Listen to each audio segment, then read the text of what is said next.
Le 19 juin 2008, les Nations Unies ont reconnu la drépanocytose comme une priorité de santé publique. Il s'agit d'une maladie génétique héréditaire caractérisée par une anomalie de l'hémoglobine. Selon l'Organisation mondiale de la santé (OMS), c'est la maladie génétique la plus répandue dans le monde.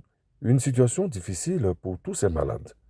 À Boaké, à l'occasion de la commémoration de la Journée mondiale de lutte contre la drépanocytose, l'association caritative Drépanocytose et Famille a tenu une conférence. C'est vraiment pas facile. Des bébés qui ne parlent pas, des douleurs, vraiment c'est pas facile. Maintenant, le traitement aussi c'est coûteux. Donc c'est une bonne initiative de parler de la maladie à la population. À travers ce moment d'échange qui avait pour thème l'état des lieux de la lutte contre la drépanocytose en Côte d'Ivoire, les spécialistes lancent un appel à l'action. C'est l'occasion de dire aux parents que s'ils ont un enfant qui pleure souvent, qui se plaint d'une partie de son corps, surtout au niveau du ventre, au niveau des os, et qui est souvent pâle, où on pense que c'est une anémie et qui fait souvent la fièvre, de consulter les services de santé qui pourraient aider cet enfant d'abord à reconnaître la maladie et puis à le prendre en charge. Pour la présidente de la DREFAMSI, cette maladie qui gagne du terrain nécessite une attention particulière. Il était temps que les drépanocytaires eux-mêmes s'organisent pour prendre la chose en main et puis lutter contre cette maladie-là. Faire connaître tous les aspects sur la drépanocytose. Parce que la drépanocytose, il faut dire que c'est une maladie un peu méconnue quand même. Lors de cette cérémonie, le secrétaire général de préfecture, le représentant du préfet de la région de Boaké, a tenu à saluer l'engagement de cette organisation face à la drépanocytose. Des panels et une séance de dépistage ont marqué la journée.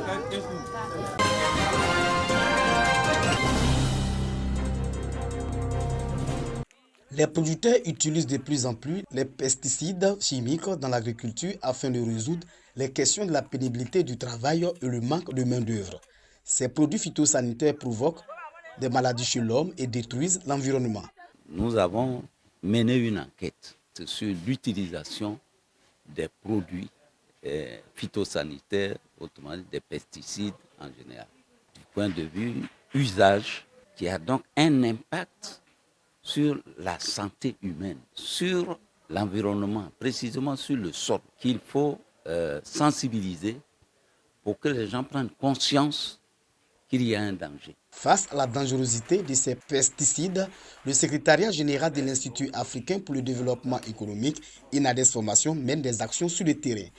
À Bodoué, dans le département de Daloa, 50 responsables d'associations de femmes, de jeunes, de chefs de village et de communautés sont sensibilisés. 2 conférences ont permis aux producteurs et aux consommateurs à adopter de nouvelles méthodes culturelles qui consistent à produire sans détruire. Dans l'agroécologie, on ne parle pas de tuer en fait.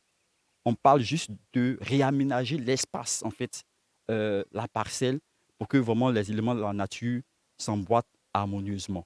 Les pesticides sont une catastrophe. Et aujourd'hui, les spécialistes de la biodiversité parlent de l'effondrement de la biodiversité. En tout cas, selon ce qu'ils ont dit là, les conseils qu'ils nous ont donnés, en tout cas, moi, ça me va droit au but. Sinon, chez nous, au village là, bon, nous, on utilisait les pesticides. Comme alternative à l'utilisation des pesticides chimiques, INADES Formation préconise les intrants écologiques. Une unité de formation et de production de ces intrants est visitée. Les participants seront le relais de cette formation auprès des autres populations.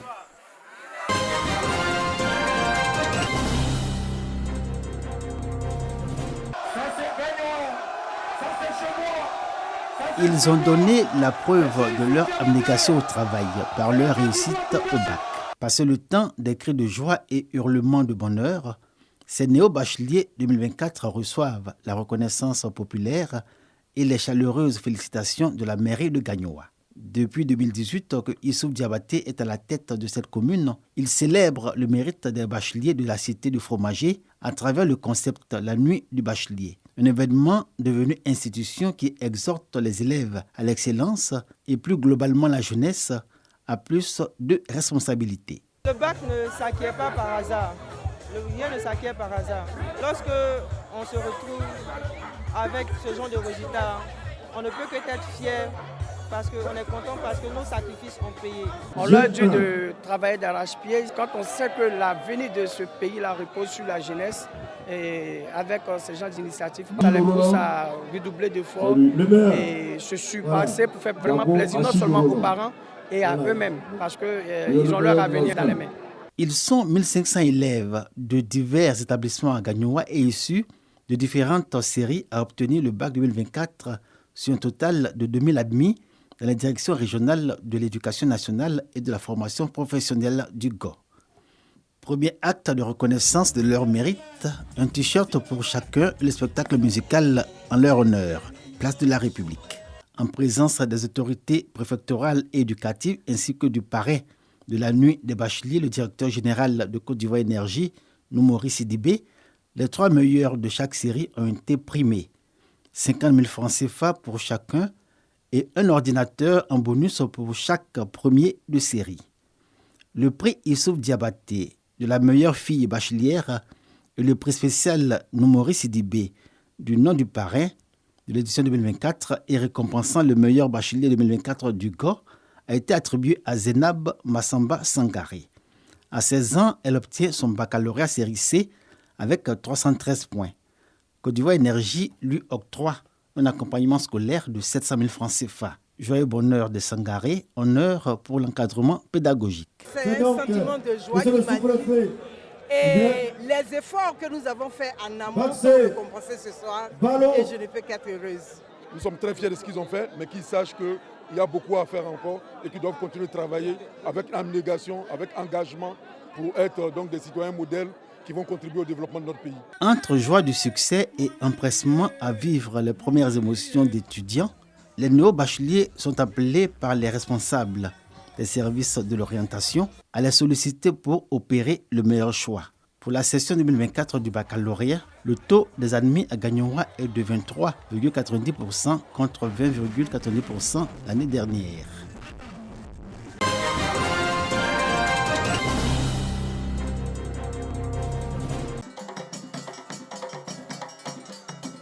Grande mobilisation et présentation des danses traditionnelles et culture des différentes communautés à la place Baza Moussa de Mankounou. Nous sommes à la 3e édition de la journée régionale de la diversité culturelle du Béri. Initiée par la direction régionale de la culture et de la francophonie, cette activité permet aux populations de se replonger dans les cultures ancestrales pour un brassage de la diversité culturelle de la région.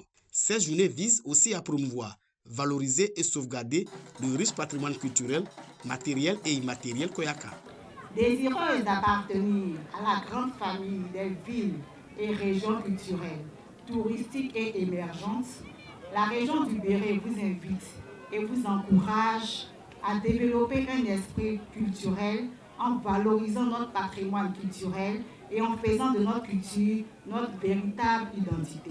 Siriki Dosso, représentant le maire de Mankounou, et Lagi Karamoko, représentant le député de Mankounou commune sous-préfecture, expriment leur gratitude aux organisateurs pour ce cocktail culturel, facteur de cohésion sociale et de vivre ensemble. Le vice-président du conseil régional du Béret, au nom du ministre-gouverneur du district autonome du Yoruba, patron de la cérémonie, félicite les initiateurs avant de s'engager à la pérennisation de cette activité. Madame la directrice régionale de la culture et de la francophonie, merci de nous rappeler d'où nous venons et où nous partons à travers cette activité annuelle.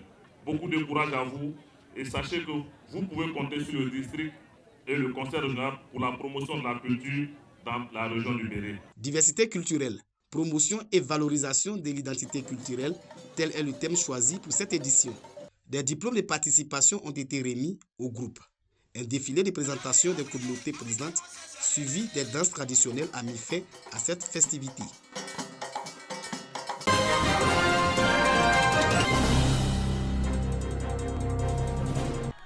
Certains se sont imposés dans la douleur, d'autres ont brillé en l'emportant aisément. Ils étaient nombreux les taekwondoïstes de différentes catégories à s'affronter à l'occasion de l'Open de Taekwondo du Nord, organisé à Tafiri, localité située dans la région du Hambol. De la ceinture jaune à la ceinture noire, les athlètes dont l'âge varie entre 9 et 30 ans ont été évalués sous la supervision de la Ligue régionale du Tchologo et des officiels techniques de la Fédération ivoirienne de Taekwondo. Après les phases éliminatoires qui se sont déroulées durant 5 heures, place au final, à la tombée de la nuit. Des finales au cours desquelles les médecins et secouristes de la Croix-Rouge n'ont pas chômé au regard de l'engagement des athlètes et l'intensité des combats. Senior homme, moins de 80 kg, Botibi en plastron rouge s'impose aisément face à Zeibi. Récente médaille de bronze à l'Open de Bouaké, Ouattara Aïcha Yelen, 18 ans, a brillé chez les seniors moins de 57 kg. Pareil pour Dambélé Mamadou, Mawa Victoire et Keita Minata, qui se sont imposés dans leurs catégories respectives. Avec 26 médailles, dont 11 en or, OD Taekwondo remporte le trophée du meilleur club sur les 16 en compétition. Aujourd'hui, c'est une fierté pour nous à Taféré d'organiser l'Open du Nord. C'est un Open national. Le taekwondo à l'intérieur doit se développer. Et là, je découvre qu'il y a beaucoup de talent. Donc, c'est vraiment merveilleux. Merci aux organisateurs. Merci à la fédération qui a bien voulu honorer Taféré. Ce sont au total 200 athlètes venus de tous les horizons de la Côte d'Ivoire qui ont participé à cette compétition organisée par OD Taekwondo de Taféré, qui a bénéficié du soutien des autorités locales et de la fondation Cissé Cheikh Salah. Rendez-vous est pris l'année prochaine pour la 2e édition de l'Open de Taféré, dont l'objectif est de promouvoir la pratique du taekwondo dans le Grand Nord.